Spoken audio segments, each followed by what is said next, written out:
Magandang araw mga bata! Welcome sa ating online class. Ako si Teacher Rachel, ang inyong teacher sa Mathematics 2.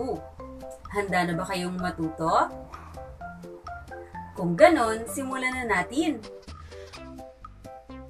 Para sa ating aralin sa araw na ito, Mathematics 2, Week 2, Quarter 1. Laktaw na pagbibilang ng 10, 50 at 100 o skip counting by 10, 50, and 100.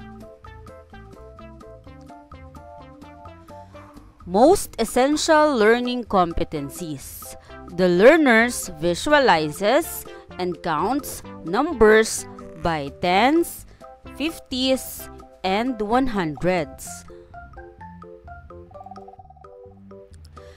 Mga bata, bago natin talakayin ang ating bagong aralin, muli muna nating balikan ang ating pinag-aralan kahapon.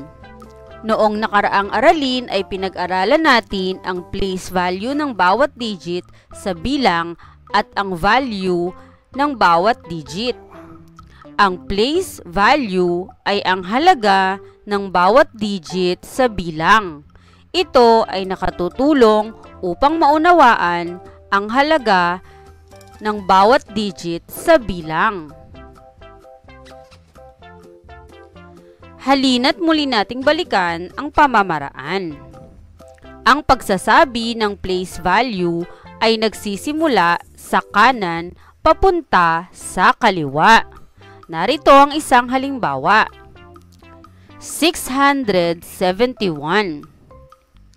Ang 1 ang tinatawag natin na isahan o ones at ito ay may value na 1 o isa. Sumunod naman ang dalawahan o tens. Ito naman ay may value o halaga na 70. At ang huli, ang sandaanan o hundreds. Ito naman ay may value o halaga na 600. Ngayon, alam na natin ang pagbasa ng place value at value ng mga digit. Pag-aralan naman natin ang laktaw na pagbibilang o skip counting.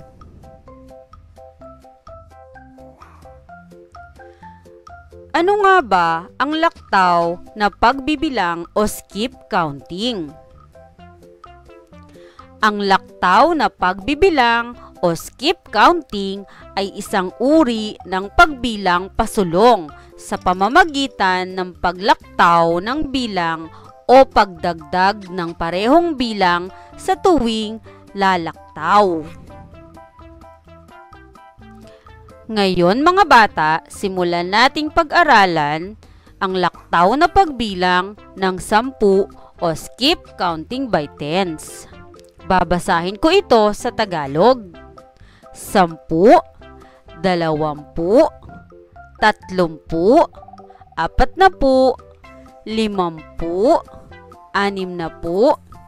80, 90, at 100. Sumunod naman ay ang laktaw na pagbilang ng 50 o skip counting by 50s. 50, 100, 100 at 50, 200, 200 at 50, 300, 300 at 50,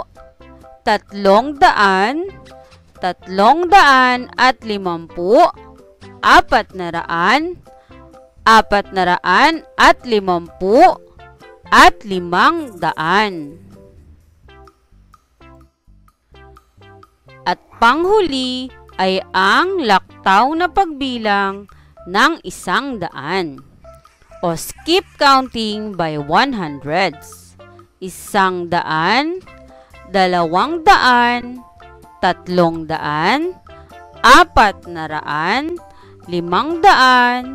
500, 600, 700, 800, 900, at 1,000. Ngayon mga bata, ay ituturo ko sa inyo kung paano magdagdag ng bilang sa skip counting.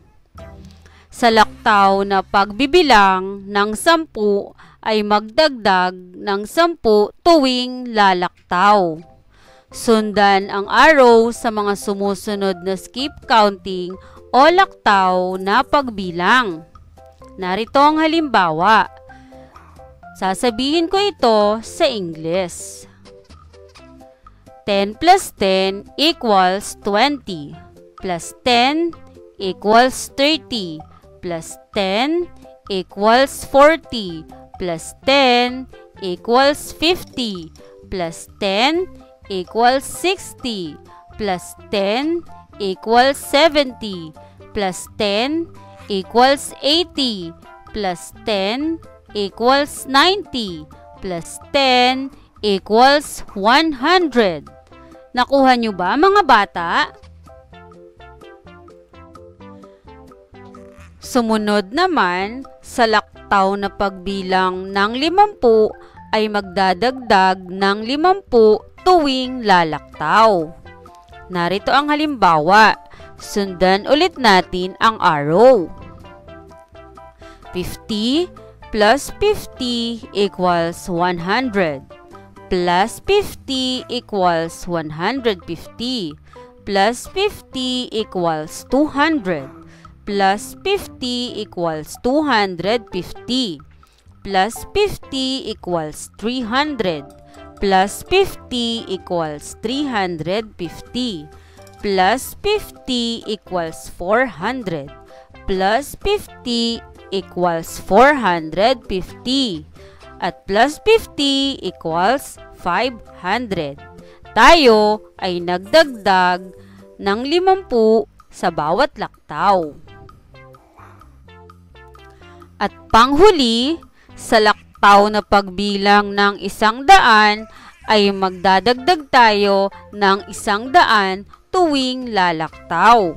Sundan ulit natin ang arrow. 100 plus 100 equals 200.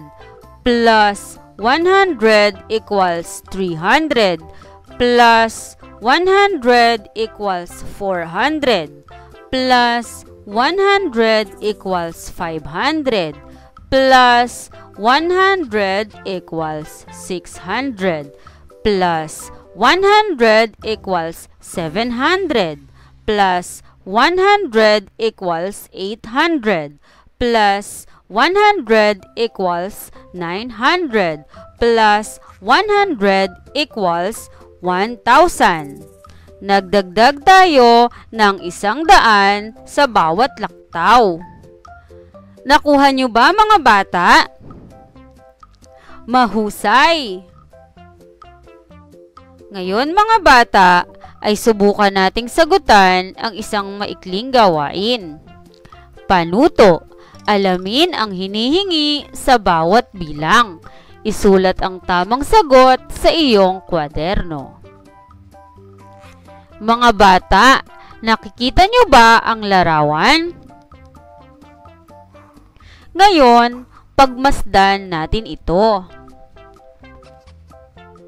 Sa ating larawan ay may tumatalon na palaka.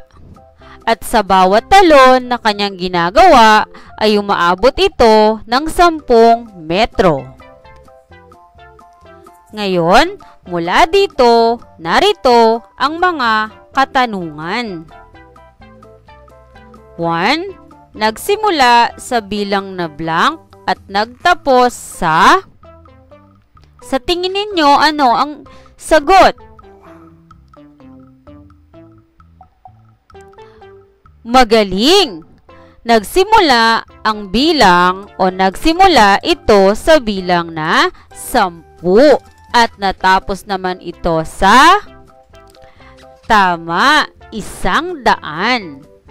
Pangalawang bilang, ilan ang idinadagdag ng bawat pagtalon ng palaka? Mahusay!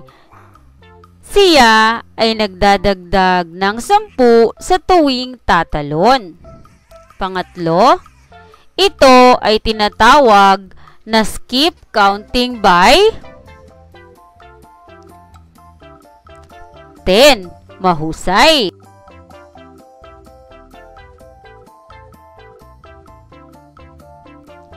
Narito ang sumunod na halimbawa. Pagmasdang mabuti ang larawan at ang mga bilang.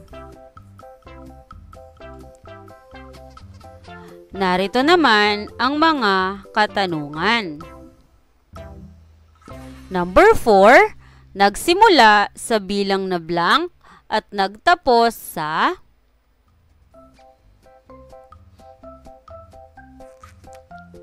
tama, 100. Nagsimula sa bilang na 100 at nagtapos sa mahusay. Ang bilang ay nagtapos sa 1,000. Number 5, ilan ang idinadagdag sa bawat pagtalon?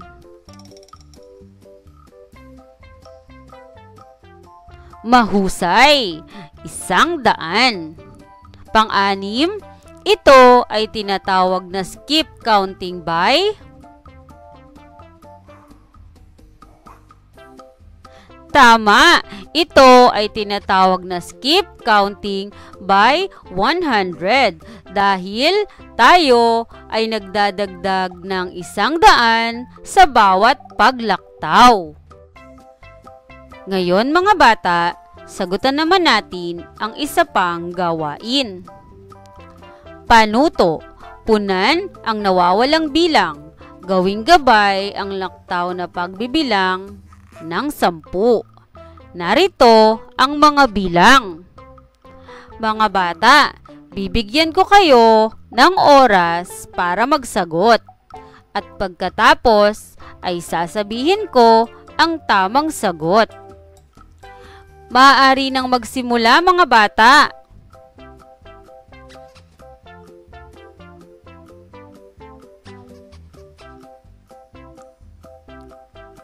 Tapos na ba mga bata? Ngayon, tignan natin kung tama ang inyong mga sagot. Ano kaya ang sumunod na bilang pagkatapos ng 10? Tama! Ang sumunod na bilang pagkatapos ng 10 ay 20. Ano naman ang sunod na bilang pagkatapos ng 30?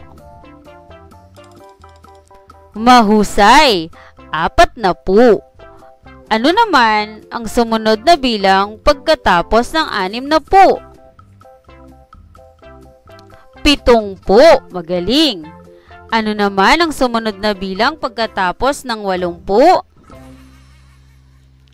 Tama, 90. Ano naman ang sumunod na bilang pagkatapos ng 90? Tama, 100.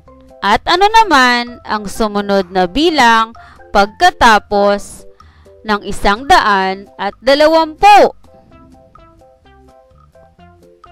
Magaling! 130. Tama ba ang inyong sagot mga bata? Mahusay! Narito pa ang isa pang gawain. Panuto, punan ang nawawalang bilang.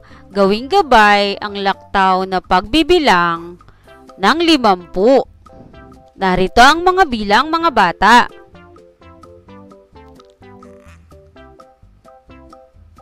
Bibigyan ko ulit kayo ng oras na magsagot. At pagkatapos ay sasabihin ko ang tamang sagot. Maaari nang magsimula mga bata.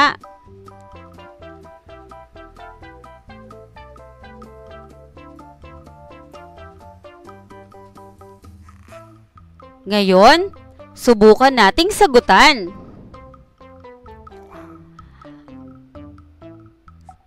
Ano ang sumunod na bilang pagkatapos ng 50? Tama, 100. Ano naman ang sumunod na bilang pagkatapos ng 150? Tama, 200. Ano naman ang sumunod na bilang pagkatapos ng 250? Tama ang iyong sagot, 300. Ano naman ang sumunod na bilang pagkatapos ng 350? Magaling! 400. Ano naman ang sumunod na bilang pagkatapos ng 400? Tama! 450. Ano naman ang sumunod na bilang pagkatapos ng 500? Mahusay! 550. At panghuli, ano naman ang sumunod na bilang pagkatapos ng 650?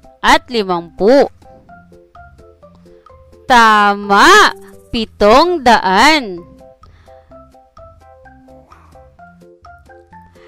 At para sa ating huling gawain, mga bata, panuto, punan ang nawawalang bilang, gawing gabay ang laktaw na pagbibilang ng 100.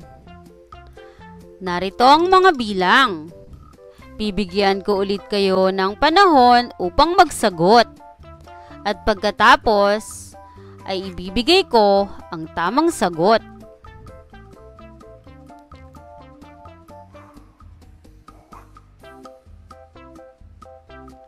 Tapos na bang magsagot, mga bata? Tignan natin kung tama ang inyong mga naging sagot. Ano ang sumunod na bilang pagkatapos ng 100?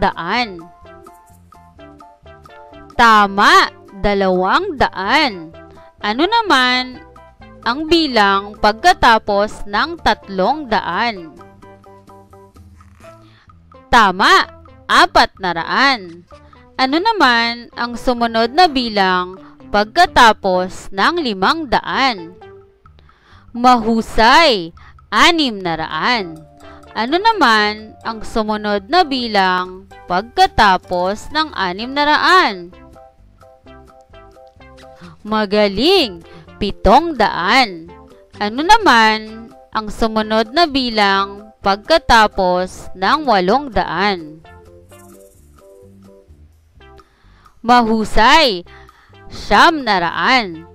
At ano naman ang sumunod na bilang pagkatapos ng 1,000? Tama, 1,000 at 100. Tama ba ang inyong mga sagot, mga bata? Mahusay! Bilang pagtatapos ng ating aralin, kailangan nating tandaan na napakahalaga na marunong tayong magbilang ng pasalita at pasulat. Sa pagbibilang, importante na alam mo kung paano dagdagan ang mga bilang. Maaari tayong magbilang ng tig 10 o by 10, tig 50 o by 50, at tig 100 o by 100. Dadagdag ng 10 sa bawat bilang. Ang skip counting by 50 ay pagdadagdag ng 50 o 50 sa bawat bilang. Ang skip counting by 100 ay pagdadagdag ng 100 o 100 sa bawat bilang. Naunawaan niyo ba, mga bata? Magaling!